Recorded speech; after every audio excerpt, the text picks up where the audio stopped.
Assalamualaikum warahmatullahi wabarakatuh.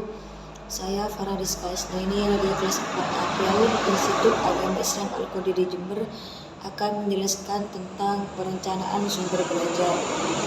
Perencanaan sumber belajar merupakan hal yang sangat penting dilakukan dalam setiap kegiatan.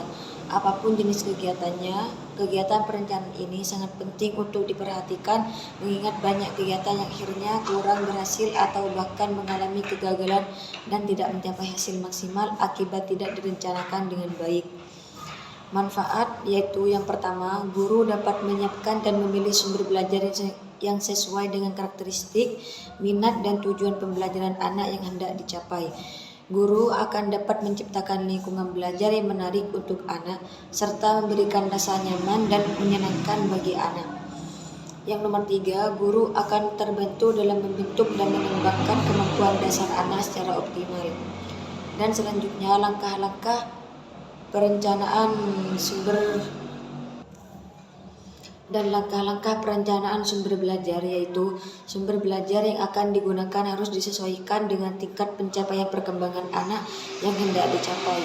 Sumber belajar yang akan digunakan harus disesuaikan dengan kemampuan gurunya. Sumber belajar yang digunakan harus disesuaikan dengan kebutuhan anak. Hal yang terpenting dalam merancang sumber belajar adalah menyesuaikan kebutuhan anak.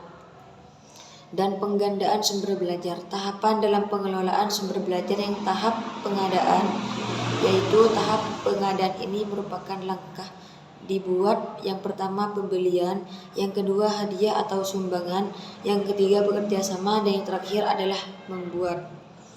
Dan prinsip sumber belajar harus multiguna, yang nomor 2 bahan mudah didapat di lingkungan, dan yang nomor 3 bahan tidak berbahaya dan dapat menumbuhkan kreativitas anak dan sesuai dengan sarana dan prasarana dan sesuai tingkat perkembangan anak. Dan selanjutnya saya akan menjelaskan tentang penggunaan sumber belajar. Penggunaan sumber belajar merupakan sumber belajar dalam pembelajaran anak merupakan salah satu tahap dalam pengelolaan sumber belajar yang sangat penting dan krusial. Proses inilah yang sebenarnya harus menjadi ukuran efektivitas sumber belajar dalam mendukung proses belajar anak-anak. Dan pemeliharaan sumber belajar. Memelihara sumber belajar di lembaga pendidikan anak usia dini, baik yang ada di dalam maupun di luar ruangan, merupakan hal yang penting dilakukan oleh guru. Sehubungan dengan pentingnya fungsi pemeliharaan ini, guru harus mengetahui teknik atau cara memelihara berbagai sumber belajar dan selanjutnya penyimpanan alat ruang guru. Dan alat-alat seharusnya disimpan di tempat yang memenuhi syarat tidak lembab, cukup ventilasi, dan diatur rapi dalam lemari alat atau rak alat. Yang B, dalam penyimpanan ini harus diperhatikan juga jenis-jenis alat tersebut.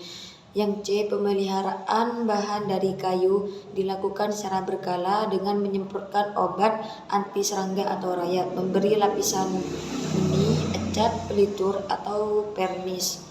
Dan penyimpanan alat di luar ruangan, yaitu yang pertama, alat-alat ditempatkan pada tempat yang bebas banjir dan apabila ada kerusakan segera diperbaiki.